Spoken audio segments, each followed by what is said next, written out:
आज के इस पवित्र कार्यक्रम के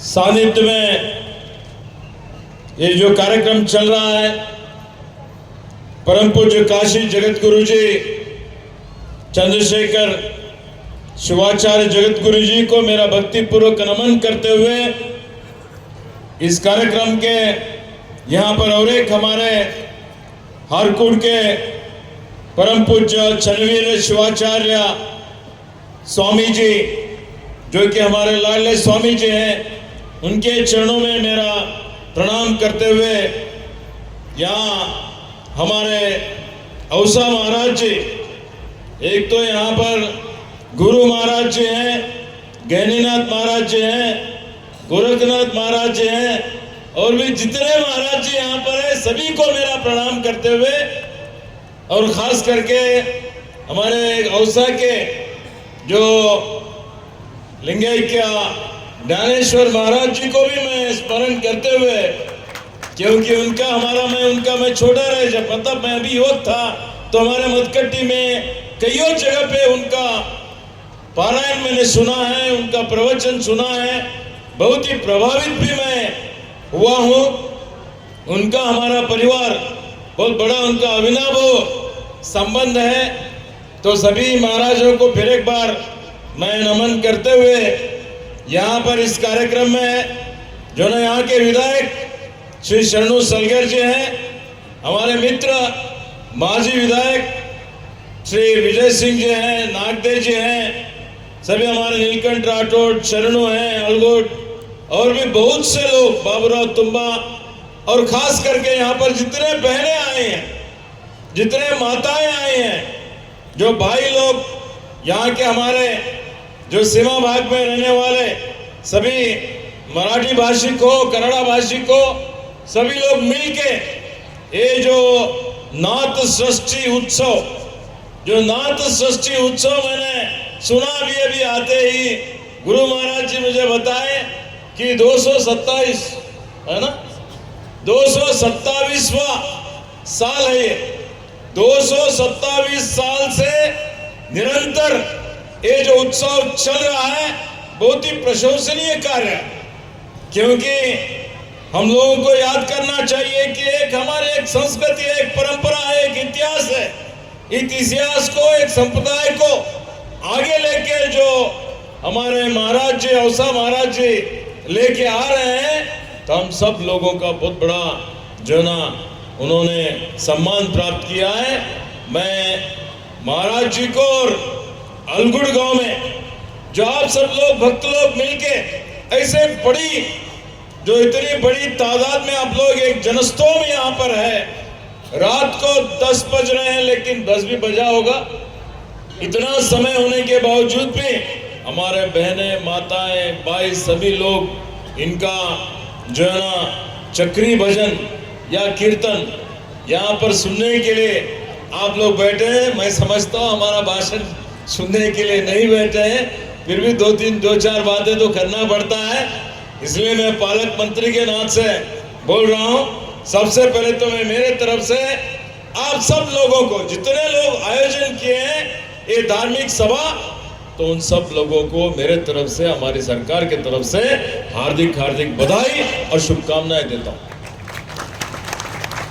भाइयों बहनों, हमारा राष्ट्र एक धार्मिक प्रधान राष्ट्र है। हमारा इस पुण्य भूमि में कईयों संत लोग, साधु लोग, सूफी लोग, यहाँ पर बहुत से महापुरुष लोग यहाँ पर जन्म लिए हैं, और काल काल में जब कभी भी समाज में अन्याय हुआ, अंधकार रहा, यहाँ पर मोटेता रहा, लोग परेशान हो गए, उनका कोई सुनने वाला नहीं था, ऐसे में भगवान के रूप में, उनका प्रतिनिधि के रूप में यहाँ पर आके उन्होंने एक धार्मिक जो ना जागृति लोगों में लेके आके उनको शांति, समाधान, उनका जो भी समाज में अनिष्ट है, उन अनिष्ट पद्धतियों को दूर करने का उन्होंने प्रयास किया है। ऐसे पुण्य भूमि में हम लोग पैदा हुए हैं। तो आज हम लोग 21वीं शताब्दी में एक आधुनिक युग में हैं।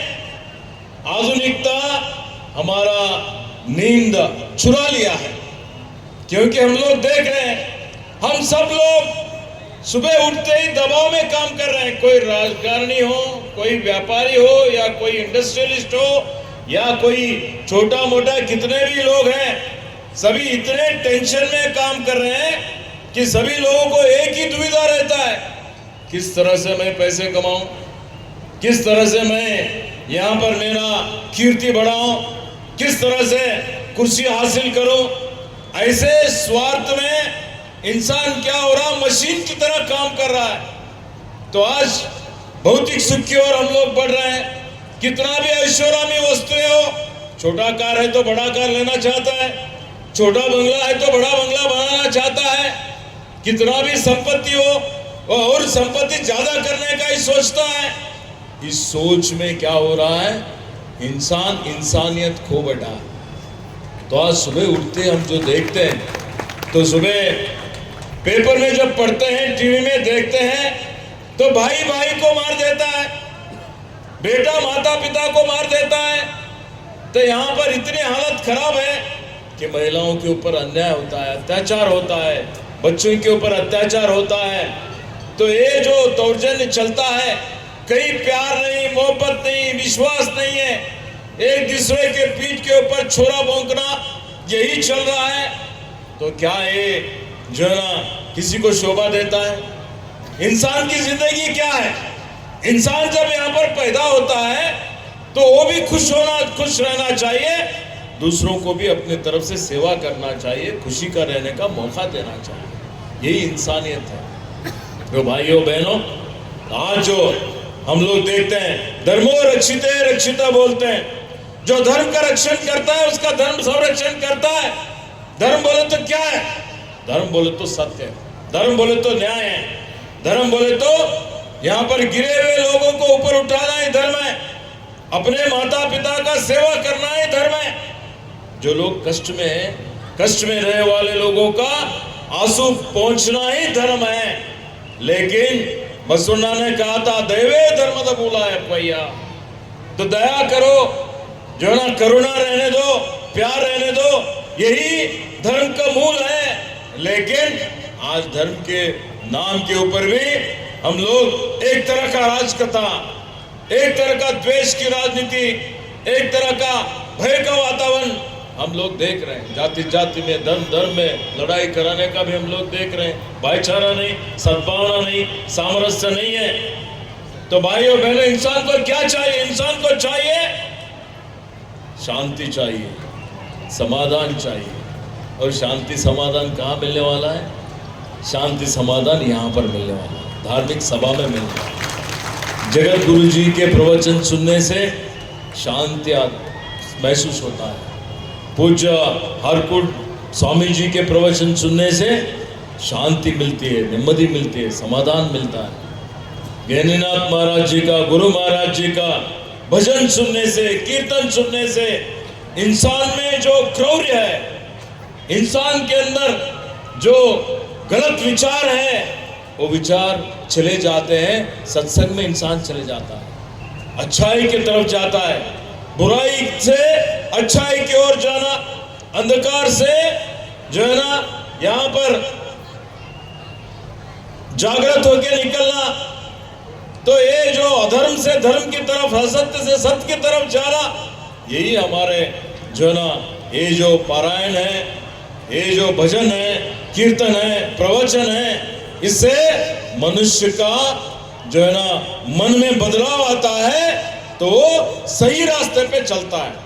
इसलिए भाइयों बहनों, आज हम लोग देखते हैं हमारे जो युवक लोग हैं, हमारी युवा ही हमारे समाज का बुनियादी है।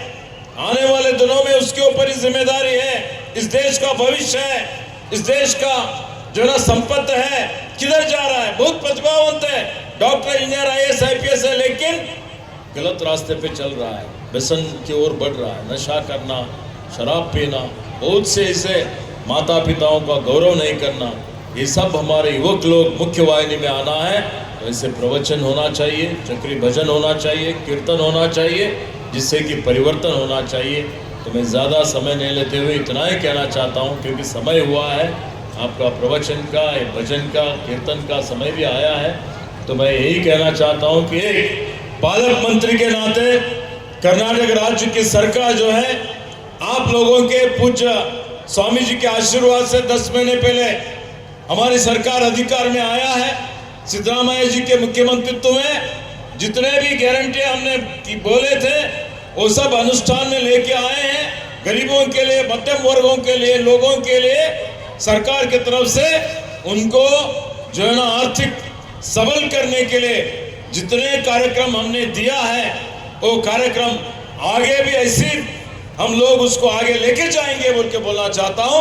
और ये जो बसोना का नाड़ है, हमारे बसो कल्याण अनुभव मंडप पहला संसद यहाँ पर निर्माण हो रहा है।